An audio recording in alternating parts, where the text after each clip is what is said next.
Hello दोस्तों, स्वागत है आपका हमारे YouTube चैनल में। तो देखिए, आज जो है मध्यकालीन इतिहास की जो है चर्चा कर लेते हैं और मध्यकालीन इतिहास में जो है इसकी डिटेल में व्याख्या भी कर लेंगे। तो देखिए, पहला क्वेश्चन है, भारत पर पहला मुस्लिम सफल आक्रमण किसने किया था? आंसर है मोहम्मद बिन साम ने, अली मोहम्मद ने, मोहम्मद बिन कासिम ने या मोहम्मद अजहर ने। तो आंसर क्या हो जाएगा? मोहम्मद बिन। देखिए क्वेश्चन क्या आता है, क्वेश्चन आएगा कि प्रथम मुस्लिम आक्रमणकारी कौन था जिसने भारत पर आक्रमण किया सफल, तो भी आंसर क्या होगा? मोहम्मद बिन। और आ जाए प्रथम अरब आक्रमणकारी कौन था, तो भी आंसर क्या होगा? मोहम्मद बिन। और जब आ जाए प्रथम तुर्क आक्रमणकारी कौन था, तो सुबक्त। और सुबक्तगीन ना हो तो फिर हो जाएंगे उनके बेटे महमूद गजनवी हो जाएंगे। कौन हो जाएंगे? महमूद गजनवी। अरे अलतगीन के ही दामाद थे सुबक्तगीन, ठीक है। तो सुबक्तगीन ने आक्रमण किया था हिंदू शाही वंश के राजा जयपाल पर, ठीक है। तो वो पहला तुर्क आक्रमणकारी थे, ठीक है, सुबक्तगीन। तो मोहम्मद बिन कासिम ने आक्रमण किया था, सफल आक्रमण कब किया था? 712 ईस्वी में किया था। कहाँ पे किया था? सिंध में। कहाँ पे? और उस समय सिंध के शासक थे दाहिर। कौन थे? हाँ, तो दाहिर को जो है 712 ईस्वी में एक युद्ध हुआ था और उस युद्ध को कहते हैं रावर का युद्ध, ठीक है, या शावर का युद्ध कहते हैं। और इसी युद्ध में जो है दाहिर क्या हो गया था? पराजित हो गया था और मारा गया था, ठीक है। और दाहिर की ही पत्नी थी जिनका नाम था रानी बाई। क्या नाम था? रानी बाई या माई रानी है। तो इन्होंने जो है जब पति की मृत्यु हो गई तो इन्होंने जौहर व्रत का पालन किया था। कौन सा? तो ध्यान रखिएगा, भारतीय इतिहास में ये पहला उदाहरण माना जाता है किसका? जौहर व्रत का, ठीक है। और इन्हीं दाहिर की दूसरी एक और पत्नी थी जिनका नाम था लाडी। क्या नाम था? और इन्हीं लाडी की दो बेटियां थी, सूर्य देवी और परमाल देवी। और इनको जो है अपने साथ मोहम्मद बिन कासिम ले गया था, ठीक है। और लाडी से क्या कर लिया था? विवाह कर लिया था, ठीक है। ये सब कहानी याद रखिएगा। और मोहम्मद बिन कासिम ही थे जिन्होंने पहली बार सिंध में कौन सा टैक्स लगाया था? तो जजिया कर लगाने वाले भी मोहम्मद बिन कासिम थे जिन्होंने सिंध पर पहली बार जजिया कर लगाया था। तो ये सब चीज याद रखिएगा। आगे आइए, कह रहा मोहम्मद बिन कासिम ने भारत पर कब आक्रमण किया? तो अभी हमने आपको बताया कब किया? 712 ईस्वी में भारत पर आक्रमण किया था, ठीक है। अगला क्वेश्चन कह रहा है, अरब आक्रमण के समय सिंध का शासक कौन था? अभी हमने बताया सिंध के शासक कौन थे? दाहिर थे उस समय। भी कह रहा है महमूद गजनवी द्वारा प्रथम आक्रमण किस राज्य पर किया गया था? तो प्रथम आक्रमण था जो है महमूद गजनवी का पूछा गया, ठीक है। तो पेशावर पर। कहाँ पे? तो यहाँ पे हो जाएगा आंसर पेशावर। मोहम्मद गोरी का नहीं पूछा गया। मोहम्मद गोरी का होता तो मुल्तान पे 1175 पर, ठीक है। तो पेशावर पाकिस्तान के इलाकों में किया गया था, ठीक है। अगला कह रहा है महमूद गजनवी ने भारत पर कितनी बार आक्रमण किया? तो महमूद गजनवी ने भारत पर 17 बार आक्रमण किया है और इसका उल्लेख किया है इतिहास का किसने? हेनरी इलियट ने किया है। और हेनरी इलियट लिखते हैं कि महमूद गजनवी ने भारत पर 17 बार आक्रमण किया और उनका प्रसिद्ध आक्रमण था जो था 16वां, और वही था सोमनाथ पर, ठीक है। तो सोमनाथ मंदिर को लूटा था ना, और ये हुआ था 1025 ईस्वी में ना। सोमनाथ के मंदिर को लूटा, उनकी जो मूर्ति थी शिव की उसको भी नष्ट कर दिया था ना, तो ये था। और अंतिम अभियान था महमूद गजनवी का पंजाब के जाटों पर 1027 ईस्वी में, ठीक है। अगला कह रहा गुजरात का प्रसिद्ध सोमनाथ मंदिर किस देवता को समर्पित है? अभी हमने क्या बताया? शिव, भगवान शिव को समर्पित है सोमनाथ का मंदिर, ठीक है। कह रहा दिल्ली सल्तनत का प्रथम राजवंश कौन था? तो कौन सा था? गुलाब। तो देखिए, दिल्ली सल्तनत के राजवंश भी आप लोग जानिए। पहले तो जानिए दिल्ली सल्तनत का टाइम कितने से कितने तक है? तो 1206 से लेकर के 1526 तक है दिल्ली सल्तनत। ठीक है, ये दिल्ली सल्तनत का टाइम है। 1206 में शुरू होगा, 1526 तक चलेगा। अब इसमें देखिए वंश पूछे जाए तो पहला वंश है गुलाम वंश, और गुलाम वंश को दास वंश भी कहते हैं।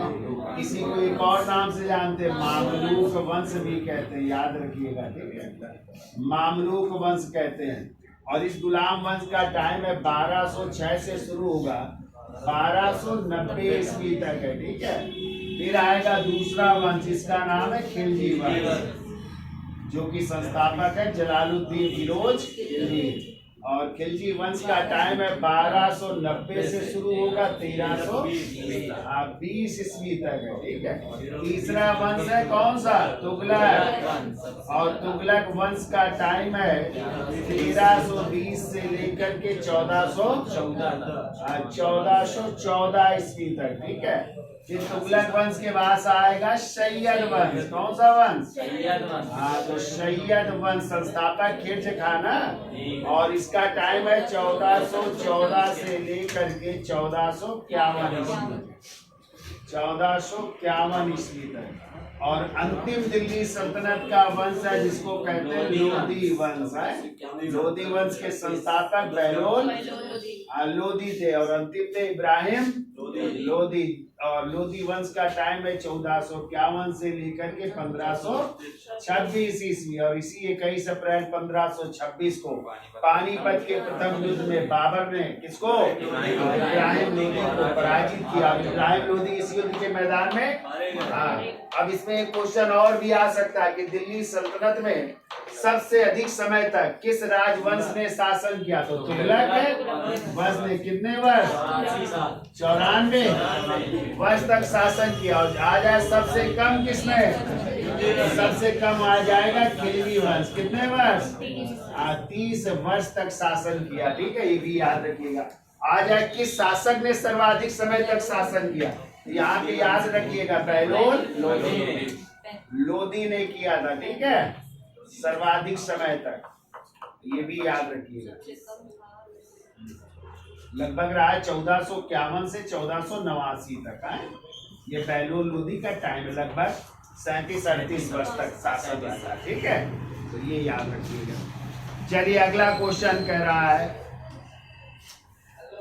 कुतुब मीनार का निर्माण कार्य किस शासक ने पूर्ण कराया? तो देखो पूर्ण कराया पूछ रहा है, तो इल्तुतमिश। हाँ, और यदि होता नींव किसने डाली? तो नींव डाली थी कुतुबुद्दीन ऐबक ने। किसके नाम से? अपने गुरु या सूफी संत कुतुबुद्दीन बख्तियार काकी की स्मृति में कुतुब मीनार की नींव डाली थी और पूरा करवाया था इल्तुतमिश। तो पहले ये 4 मंजिल की थी। कितने? 4 मंजिल की। चौथी मंजिल फिरोज शाह तुगलक के समय इसमें बिजली गिर जाती है तो टूट गई थी। ठीक है, तो इस कारण जो है फिरोज शाह तुगलक ने उस चौथी मंजिल की जगह उसको 2 खंडों में डिवाइड कर दिया। तो आज ये कितने मंजिल की है? 5। तो जो प्रारंभिक 3 मंजिल थी वो लाल बलुआ पत्थर से है, और ऊपर की 2 मंजिल है जो फिरोज शाह तुगलक ने बनवाया, उसमें संगमरमर का प्रयोग किया गया है। ठीक है, फिर आगे चल करके फिर ये जो है इमारत थोड़ी नष्ट हो जाती है, तो इसका फिर जो है मरम्मत का कार्य करवाया था सिकंदर लोधी। यानी 4 सुल्तानों से ये संबंधित है। ऐबक ने नींव डाली, इल्तुतमिश ने पूरा करवाया, फिर फिरोज शाह तुगलक ने इसकी चौथी मंजिल को 2 खंडों में, और फिर सिकंदर लोधी ने इसका पुनर्निर्माण किया। ठीक है, आगे आइए। कह रहा दिल्ली को राजधानी के रूप में सबसे पहले किस शासक ने प्रयोग किया था? इल्तुतमिश ने। चूंकि ऐबक गुलाम वंश के संस्थापक तो है, लेकिन उन्होंने प्रशासनिक राजधानी बनाई थी लाहौर को, और वो लाहौर से ही शासन करते रहे, और दिल्ली को जो है राजधानी बनाने का कार्य किया था इल्तुतमिश ने। और इल्तुतमिश ने राजधानी बनाई, दिल्ली से शासन किया। इसीलिए इल्तुतमिश को दिल्ली सल्तनत का वास्तविक संस्थापक भी माना जाता है। केवल संस्थापक आ जाए तो ऐबक को है। आगे आइए, कह रहा है इक्ता प्रणाली के जनक कौन है? तो यहाँ पे इल्तुतमिश हो जाएंगे, ठीक है। वैसे इक्ता प्रथा की शुरुआत की थी मोहम्मद गोरी। यदि मोहम्मद गोरी होते तो पहले वो आंसर होता, क्योंकि मोहम्मद गोरी ने सर्वप्रथम ऐबक को इक्ता प्रदान की थी।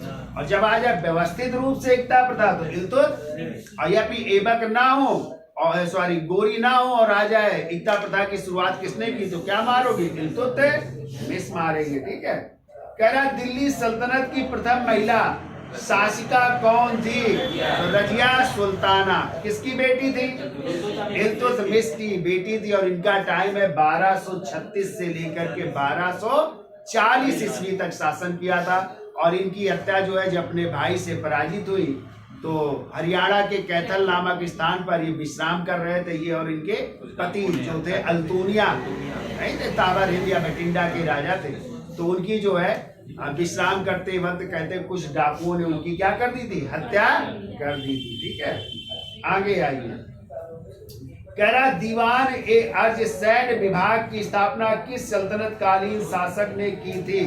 तो दीवान ए अर्ज एक सैन्य विभाग था। कैसा विभाग था? और इसकी स्थापना की थी बलबन ने, यानी गयासुद्दीन बलबन ने जो है इस सैन्य विभाग की स्थापना की थी। इसको याद रखिएगा, ठीक है। आगे आइए, कह रहा गुलाम वंश का अंतिम शासक कौन था? देखिए गुलाम वंश के संस्थापक तो ऐबक थे, लेकिन अंतिम शासक थे इसके क्यूमर्स। कौन थे? क्यूमर्स। कैकुबाद के बेटे थे ये क्यूमर्स। 3 साल के थे, इनको उत्तराधिकारी घोषित और इन्हीं के संरक्षक बनाए गए थे जलालुद्दीन फिरोज खिलजी। और उन्होंने इनकी हत्या करके खिलजी वंश की स्थापना, ठीक है। क्या हो जाएंगे? क्यूमर्स हो जाएंगे यहाँ पे आंसर। आगे आइए, खिलजी वंश की स्थापना किस शासक ने की थी? तो अभी हमने बताया जलालुद्दीन फिरोज खिलजी ने की थी, ठीक है। जलालुद्दीन फिरोज खिलजी ने खिलजी वंश की स्थापना की थी। कह रहा स्वयं को दूसरा सिकंदर या सिकंदर ए सानी कहलाने वाला शासक कौन था? तो अलाउद्दीन खिलजी ने अपने को सिकंदर ए सानी या द्वितीय सिकंदर की उपाधि धारण की थी, जबकि असली नाम था उनका अली गुरसफ खान। क्या नाम था? सिकंदर का असली नाम था अली गुरसफ खान, जो जलालुद्दीन खिलजी के भतीजे भी थे और दामाद भी थे, ठीक है। आगे आइए, कह रहा बाजार नियंत्रण प्रणाली के जनक कौन थे? तो अलाउद्दीन खिलजी की बाजार नियंत्रण प्रणाली भी बहुत अच्छी थी। और यही सुल्तान था जिसने नगद वेतन देना भी शुरू किया था। और इसके अलावा उसने घोड़े की दाग एवं ठप्पा प्रणाली की भी शुरुआत की थी। सैनिकों का हुलिया लिखना भी शुरू किया था। ये सब व्यवस्थाएं की थी अलाउद्दीन खिलजी। अगला कह रहा है हिंदू धर्म से परिवर्तित प्रथम मुसलमान सुल्तान कौन था? तो खुसरो शाह। कौन थे? खुसरो शाह खिलजी। वैसे खुसरो शाह नाम था जो इसने हिंदू धर्म से परिवर्तित होकर के मुस्लिम धर्म की अपना लिया था, ठीक है। अगला कह रहा तुगलक वंश की स्थापना किसने की थी? तो गयासुद्दीन तुगलक ने तुगलक वंश की स्थापना की थी, जिन्हें गाजी मलिक के नाम से भी जाना जाता है। ध्यान रखिएगा, दीपालपुर के सूबेदार थे सुल्तान बनने से पहले। क्वेश्चन आता है गयासुद्दीन तुगलक ने अपना राज्याभिषेक कहाँ करवाया था? जल्दी बताइए। सॉरी, जलालुद्दीन फिरोज खिलजी ने अपना राज्याभिषेक कहाँ करवाया? कैकुबाद द्वारा बनवाए गए किलोखरी, ठीक है। और आ जाए अलाउद्दीन खिलजी ने कहाँ करवाया था? तो उन्होंने बलबन द्वारा बनवाए गए लाल महल, ठीक है। अच्छा, गयासुद्दीन तुगलक के बारे में किसने कहा था? हनूज दिल्ली दूरस। निजामुद्दीन औलिया ने कहा था हजूर अभी दिल्ली दूर। चलिए आगे आते हैं।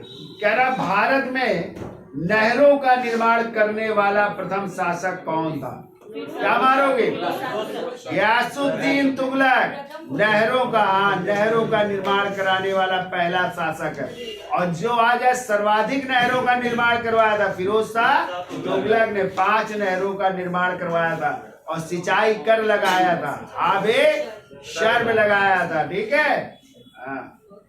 आगे आइए, सल्तनत कालीन सबसे शिक्षित योग्य एवं विद्वान शासक कौन थे? तो मोहम्मद बिन तुगलक। सबसे ज्यादा पढ़े लिखे, सबसे ज्यादा विद्वान, कई भाषाओं के ज्ञाता, फिर भी उन्हें पागल बादशाह कहा जाता है। और किसने कहा? एल्फिंस्टन महोदय ने उन्हें पागल कहा है। पागलपन का कुछ अंश था, जो कि उसकी योजनाएं सब क्या रही? विफल। 5 योजनाएं थी ना उसकी। पहली थी दोआब में कर वृद्धि, फिर दूसरी थी राजधानी परिवर्तन, तीसरी थी सांकेतिक मुद्रा का प्रचलन, चौथी थी खुरासान अभियान और 5वीं थी कराची। और ये सब योजनाएं उसकी क्या रही? असफल। अच्छा, किसने कहा था मोहम्मद बिन तुगलक के बारे में? प्रजा को सुल्तान से और सुल्तान को प्रजा से मुक्ति मिल गई। ये कहा था अब्दुल कादिर बदायूनी ने कहा था। ठीक है, चूंकि सुल्तान परेशान थे, चूंकि दिल्ली की जनता गालियां लिख करके महल में फेंका करते थे ना, और जनता भी परेशान थी कि राजधानी परिवर्तन के समय दिल्ली से कहा ले गए? दौलताबाद या देवगिरी ले गए, किसी को नहीं छोड़ा, है ना। अंधे को भी नहीं, लंगड़े को भी नहीं, सबको ले गए घसीट करके। आगे आइए, अफ्रीकी यात्री इब्न बतूता जो 1333 ईस्वी में आए थे, किस सुल्तान के समय आए थे?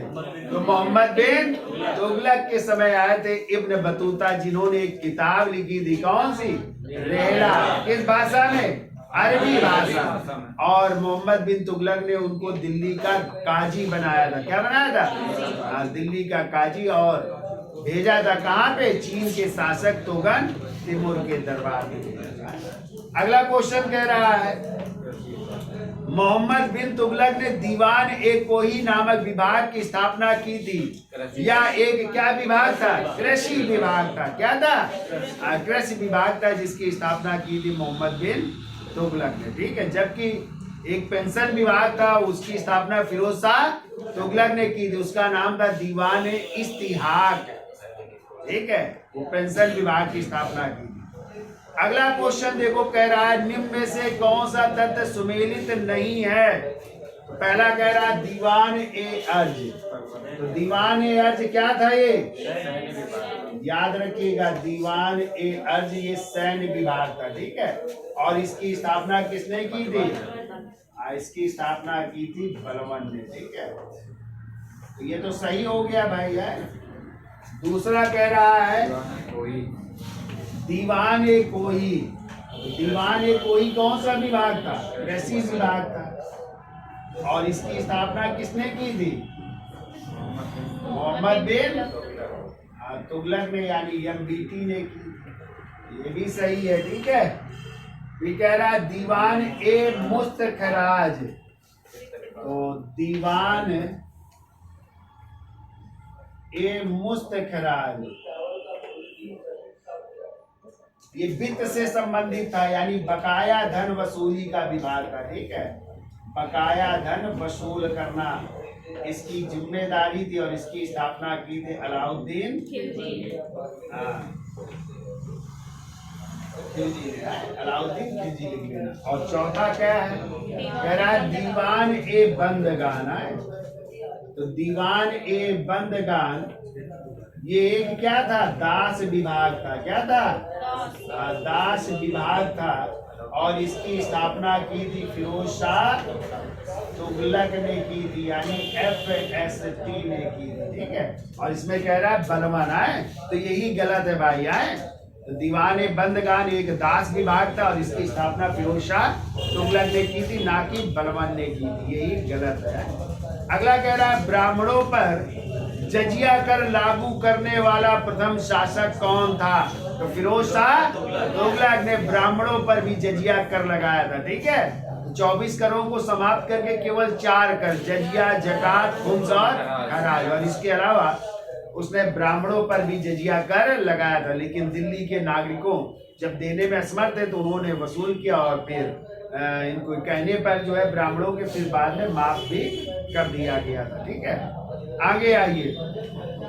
कह रहा है सर्वप्रथम लोक निर्माण विभाग की स्थापना किस शासक द्वारा की गई थी? फिरोज शाह तुगलक द्वारा लोक निर्माण विभाग की। और एक और पूछा जाता है सार्वजनिक वितरण प्रणाली विभाग की स्थापना, तो उसमें हो जाएंगे अलाउद्दीन खिलजी। ठीक है, और लोक निर्माण आ जाए तो फिरोज शाह तुगलक हो जाएगा।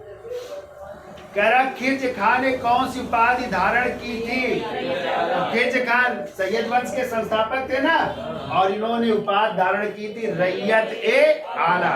और हमने आपको पढ़ाया है तैमूर लंग के पुत्र शाहरुख को अपना सुल्तान माना था, ठीक है, और स्वयं जो है रैयत ए आला की उपाधि धारण की थी। आगे आइए, किस सल्तनत कालीन शासक ने 1504 ईस्वी में आगरा शहर की स्थापना की? तो सिकंदर लोदी ने 1504 में आगरा शहर की स्थापना की और 1506 में इसे अपनी राजधानी बनाया था, ये भी याद रखिएगा, ठीक है। कह रहा सल्तनत कालीन प्रथम मकबरा कौन सा है? तो सुल्तान गढ़ी का मकबरा है, जो किसके बेटे का था? इल्तुतमिश के पुत्र का था, नसीरुद्दीन मोहम्मद का था, ठीक है। इसे दिल्ली सल्तनत का प्रथम मकबरा कहते हैं। और आ जाए संगमरमर से निर्मित पहला मकबरा, तो वो एतमाउद दौला का मकबरा हो जाएगा, जिसमें पित्रा दिवरा या पच्चीकारी पद्धति का प्रयोग किया गया है, ठीक है। आगे आइए, कह रहा निम्नलिखित में कौन सा सुल्तान अनेक शहरों का निर्माता? तो फिरोज शाह तुगलक ने बहुत से नगरों की स्थापना की थी, फिरोजाबाद, ठीक है, फिरोज शाह कोटला, ठीक है, और उसने जौनपुर नगर की भी स्थापना की थी ना। तो जौनपुर के संस्थापक कौन है? फिरोज शाह, किसके नाम से? जौना खान। जौना खान किसका नाम था? हाँ, अरे मोहम्मद बिन तुगलक का नाम था जौना का, और उन्हीं के नाम पर उन्होंने जौनपुर की स्थापना की थी, याद रखिएगा, ठीक है। कह रहा किस सल्तनत कालीन शासक ने अजमेर में 2.5 दिन का झोपड़ा नामक मस्जिद का निर्माण कराया था? कुतुबुद्दीन ऐबक ने अजमेर में 2.5 दिन या 2.5 दिन के झोपड़े का निर्माण करवाया था। पहले क्या थी यहाँ पे संस्कृत विद्यालय था, जिसकी स्थापना की थी विग्रहराज चतुर्थ या बीसल देव ने, ठीक है, और उन्होंने एक नाटिका लिखी थी, हरिकेन नाटिका, और उसी के अंश जो है दीवारों पर आज भी लिखे हुए हैं, ठीक है। तो दीवारें तो नहीं तुड़वाई, छत तुड़वा करके उसको क्या बनवा दिया? मस्जिद का निर्माण करवाया था, 2.5 दिन के झोपड़े का निर्माण करवाया था, ठीक है। और आज दिल्ली सल्तनत की पहली इमारत कौन सी है? तो क्या बताओ? तो कुब्बतुल इस्लाम मस्जिद है, वो दिल्ली में थी, ठीक है, और इसकी भी स्थापना की थी किसने? कुतुबुद्दीन ऐबक ने। क्या तुड़वा करके? तो विष्णु और जैन मंदिरों को तुड़वा करके की थी, ठीक है। आगे कह रहा है क्वेश्चन, दिल्ली सल्तनत की राजकीय भाषा क्या थी? फारसी। क्या थी?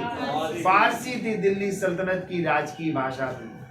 आगे आइए, निम्नलिखित में कौन सी पुस्तक दिल्ली सल्तनत के एक शासक की आत्मकथा है?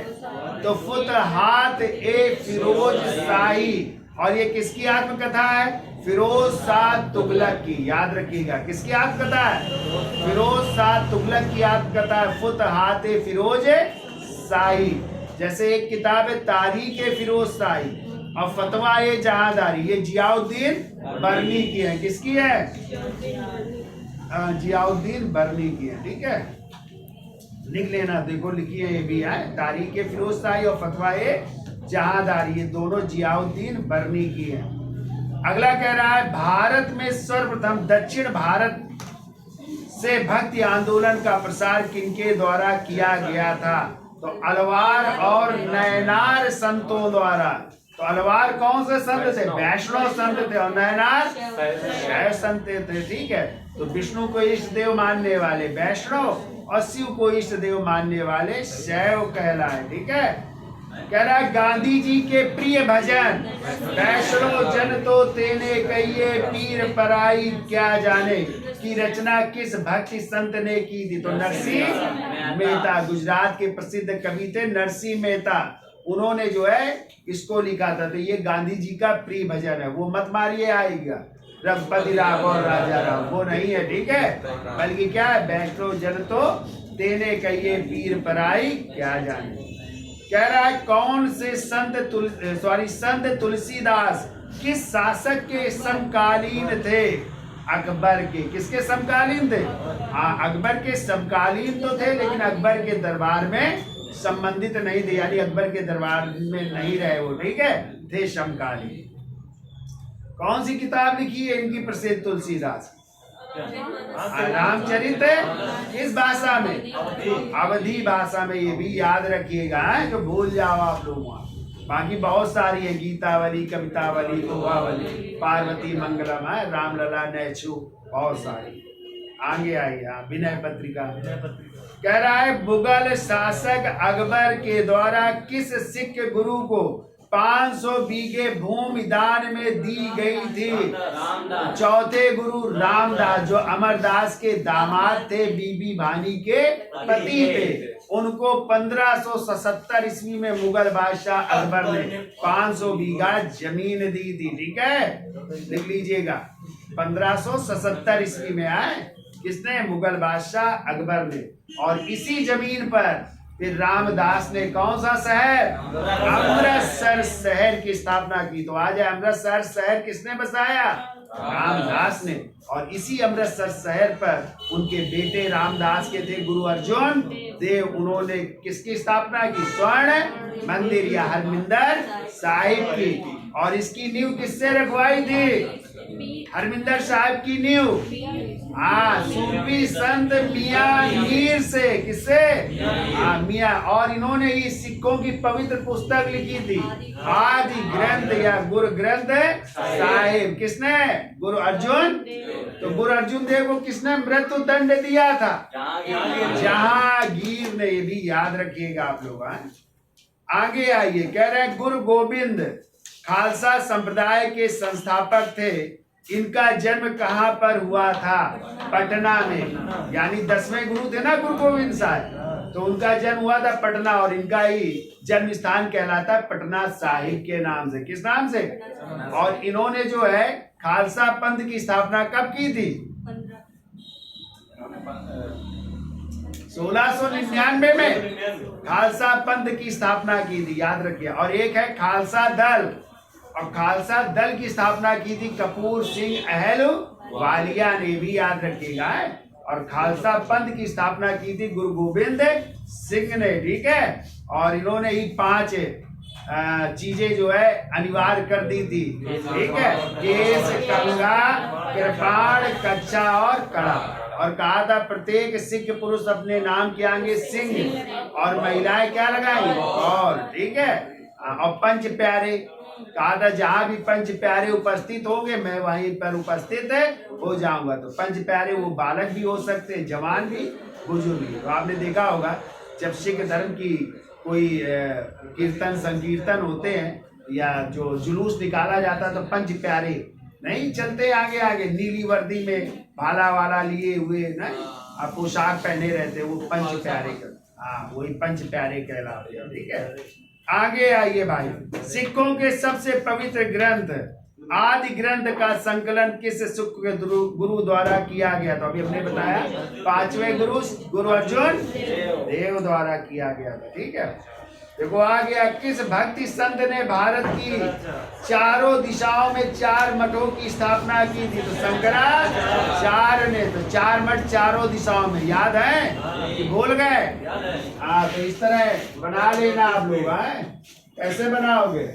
ऐसे। तो पूरा में कौन सा मठ? गोवर्धन मठ। और गोवर्धन कहाँ पे है? उड़ीसा में है। पश्चिम में आ जाए तो द्वारका, गुजरात। इसको क्या कहेंगे? द्वारका मठ। हाँ, और कहाँ पे पड़ेगा? हाँ, उत्तर में आ जाए तो ज्योतिष पीठ। और ज्योतिष पीठ कहाँ पे है? उत्तराखंड, बद्रीनाथ उत्तराखंड।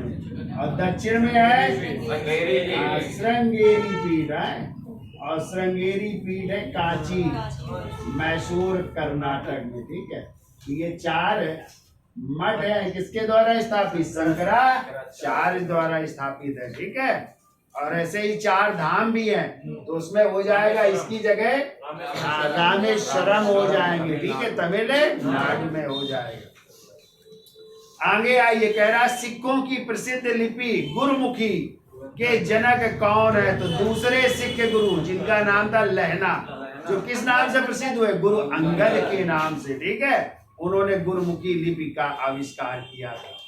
कह रहा सूफीवाद किस देश से प्रारंभ हुआ? तो फारस या ईरान से जो है। कह रहा सूफी परंपरा में पीर से क्या आशय है? तो पीर होते थे सूफियों के गुरु, ठीक है, और मुरीद होते थे शिष्य। देख लो, मुरीद क्या होते थे? शिष्य। और खनकाह होती थी गुरुओं का निवास स्थान, जहाँ पे रुकते थे ये सूफी गुरु, ठीक है, उनका निवास स्थान कहलाता था खनकाह। मिलान करने को आता है, याद रखिएगा। हाँ, कई बार आया है खानकाह, हाँ, आराम गृह या जहाँ पे निवास करते हैं। कह रहा भारत में चिश्ती सिलसिले को किसने स्थापित किया था? तो शेख मोइनुद्दीन, जो किसके साथ भारत आए थे? मोहम्मद गोरी के साथ भारत आए थे। और कहाँ पे रहने लगे? अजमेर में उनका निवास स्थान बनाया और वहीं पे उनकी व्रत हो गए। तो उनकी समाज भी वहीं पे है ना, जो कहलाती है ख्वाजा साहब के नाम से जानी जाती है, ठीक है। देखो, मिलान करना है, कौन से सूफी संत किस सिलसिले से है? तो निजामुद्दीन औलिया चिश्ती संप्रदाय से। किससे है? हाँ, और अमीर खुसरो के गुरु भी थे ना निजामुद्दीन औलिया। और इन्होंने ही तो कहा था गयासुद्दीन तुगलक के बारे में, हनूज दिल्ली। इनको योगी सिद्ध भी कहते हैं, ध्यान रखिएगा। इन्होंने योग की प्राणायाम पद्धति को क्या किया था? शुरुआत की थी। योग की प्राणायाम पद्धति की शुरुआत भी की थी इन्होंने ही है। फिर देखो, कह रहे हैं बहाउद्दीन जकारिया, ये थे किस संप्रदाय से? सोहरावर्दी संप्रदाय से थे, ठीक है। मियां मीर कादरी संप्रदाय से थे और शेख अहमद सरिंदी नक्शबंदी संप्रदाय से थे, ठीक है। तो ये हो जाएंगे, तो आंसर हो जाएगा इसमें डी। कह रहा भारत में चिश्ती सिलसिले ने अपनी गतिविधियों का केंद्र किसे बनाया? अभी हमने बताया अजमेर। कहाँ बनाया था? अजमेर में। आ भी गया। देखो, सूफियों के आराम गाह को क्या कहा जाता है? खानकाह कहा जाता है, ठीक है, खानकाह कहा जाता है। ये कह रहा है मध्यकालीन प्रथम हिंदू राज कौन सा था? मारवा का राज, राठौड़ वंश का राज, विजयनगर का साम्राज्य, मेवाड़ का राज। जिसमें हो जाएगा विजयनगर का साम्राज्य। और विजयनगर साम्राज्य की स्थापना 1336 में किसने की थी? हरिहर और बुक्का ने। क्वेश्चन आता है, उस समय दिल्ली सल्तनत के सुल्तान कौन थे? बताइए जल्दी। मोहम्मद बिन तुगलक के समय स्थापना हुई थी। किसकी? विजयनगर। और इन्हीं मोहम्मद बिन तुगलक के समय, याद रखिएगा, बहमनी साम्राज्य की भी स्थापना हुई थी 1347 ईस्वी में। और किसने की थी बहमनी साम्राज्य? अलाउद्दीन हसन बहमन शाह या हसन गंगू ने की थी, ठीक है, वो भी याद रखिएगा आप लोग। आगे आइए, कह रहा है विजयनगर की प्रारंभिक राजधानी किस स्थान पर थी? तो अने गोंडी थी। और कहते हैं विजयनगर को बनने में 7 वर्ष लगे। तो 1336 से लेकर के 43 तक राजधानी क्या रही? अने गोंडी। फिर 1343 में राजधानी बन करके विजयनगर तैयार हो गई। तो फिर विजयनगर राजधानी बनी थी, ठीक है। अगला क्वेश्चन कह रहा है विजयनगर साम्राज्य किस नदी के तट पर स्थित था? तो तुंगभद्रा नदी के तट पर। किस नदी के तट पर? अच्छा बताइए, रायचूर दोआब को लेकर के विजयनगर और बहमनी के बीच युद्ध हुआ करते थे। तो रायचूर दोआब किन दो नदियों की भूमि? हाँ, तो याद रखिएगा, रायचूर दोआब कृष्णा और तुंगभद्रा नदियों के बीच की उपजाऊ भूमि थी, ठीक है। चलिए आगे आइए, कह रहे कृष्णदेव राय किस वंश से संबंधित थे?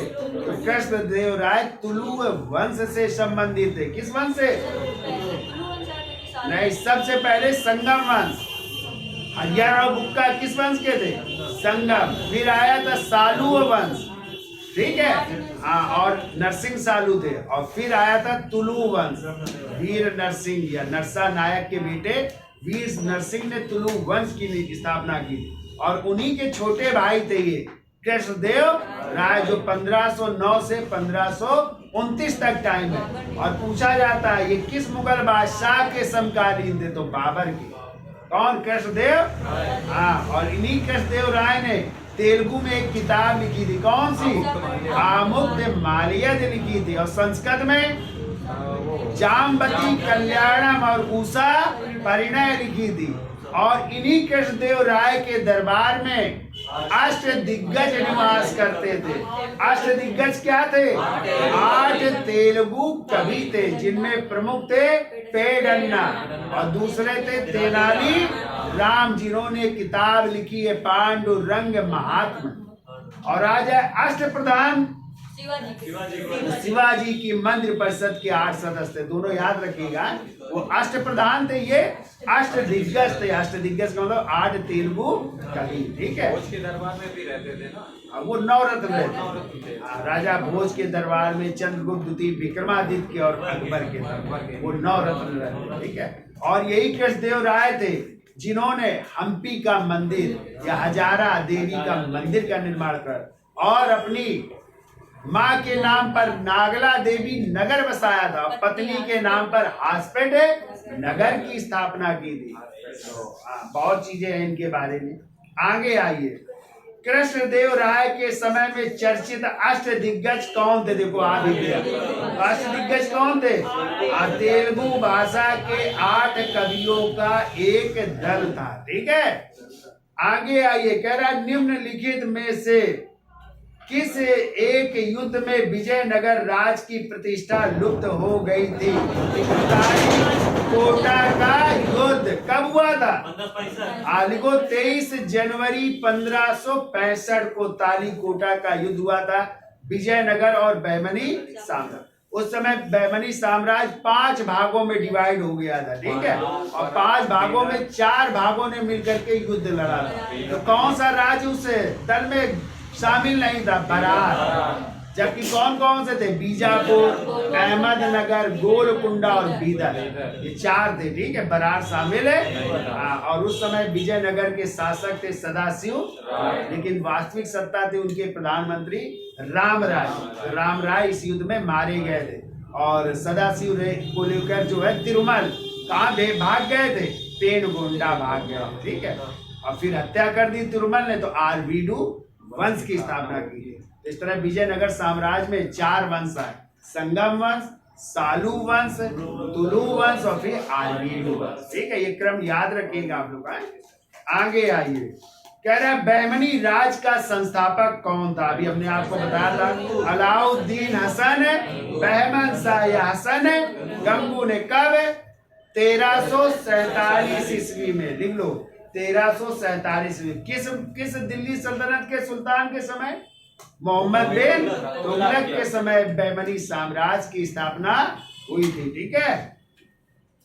अगला कह रहा है कि बहमनी राजाओं की राजधानी कहाँ स्थित थी? गुलबर्गा। क्या थी? गुलबर्गा राजधानी थी। फिर कह रहा है निम्नलिखित बहमनी शासकों में से किसने बीजापुर में प्रसिद्ध गोल गुंबद का निर्माण करवाया था? तो मोहम्मद आदिल शाह ने इसका निर्माण करवाया था ना। तो ये क्वेश्चन थे मध्यकालीन इतिहास के। तो एक तो ये हमने टेस्ट लिया, एक और अभी 200 क्वेश्चनों का फिर टेस्ट लेंगे मध्यकालीन इतिहास का, ठीक है। तो उसमें कुछ कठिन क्वेश्चन होंगे, आज के तो सरल थे, ठीक है। तो उसकी भी ले लेंगे और किसी दिन संविधान का भी टेस्ट ले लेंगे, ठीक है। तो वीडियो अच्छा लगा हो तो लाइक शेयर और सब्सक्राइब भी करिए। धन्यवाद।